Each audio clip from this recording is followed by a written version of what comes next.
சிம்ம ராசிக்காரர்களுக்கு 2025ஆம் ஆண்டு எவ்வாறாக இருக்க போகிறது? வீடு, வாகனம் போன்றவற்றை வாங்குவதற்கான வாய்ப்புகள்லாம் இருக்கா? இந்த வருஷம் எப்படி போக போகுது? திரு விஜயன் ஐயா.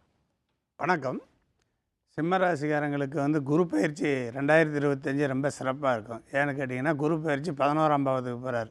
எப்போவுமே ஒரு கிரகம் 11ஆம் பாவத்துக்கு போகுதுனாவே அது யோகம். அது தனகாரகன் பொன்னான் என்று சொல்லக்கூடிய குரு பகவான் 11ஆம் பாவத்துக்கு போவதனால் இந்த சிம்ம ராசிக்காரர்கள் இந்த வருஷம் 2025 ஜாக்பாடு தான்.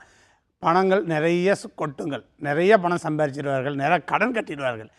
அதுவும் மெயினாக 2025ஆவது வருஷம் பிறந்த உடனே சிம்ம ராசிக்காரத்துமே கடன் இருந்தால் கடன் கட்டிடுவாங்க.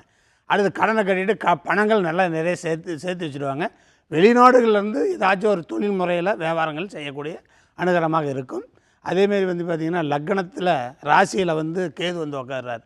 இந்த கேது சிம்மத்தில் உட்காரும்போது அரசியலில் செயல்படக்கூடியவர்களுக்கு அற்புதமாக இருக்கும். சிம்மம் என்பது அரமண ராசி. அந்த இடத்துல கேது சூரியனோட வீட்டுக்கு வர்றது கொடி கட்டிய கார் அப்படின்னு சொல்லுவாங்க. அரசியல்வாதிகளுக்கு இந்த வருஷம் ரொம்ப சிறப்பாக இருக்கும். 2025 அற்புதமாக இருக்கும். அதேமாரி சனி பகவான் 8ஆம் பாவத்துக்கு போகிறார். சில தடைகள் இருக்கும். எத்தனை தடைகள் இருந்தாலும் இந்த குருவுடைய பார்வை இருக்கிறதுனால அது செல்லாயிரும். இந்த வருஷம் 2025 சிம்ம ராசிக்காரங்களுக்கு நிறைஞ்ச பணம், காசு, பொன் பொருள், வீடு, வண்டி, வாகனம், சொத்து பத்து இது நிறைய சேர்த்துருவாங்க. ஏன்னா 11ஆம் இடம் லாபஸ்தானங்கள். எந்த கிரகம் 11 போனாலும் அந்த நல்ல காரியத்தை செஞ்சிடும்.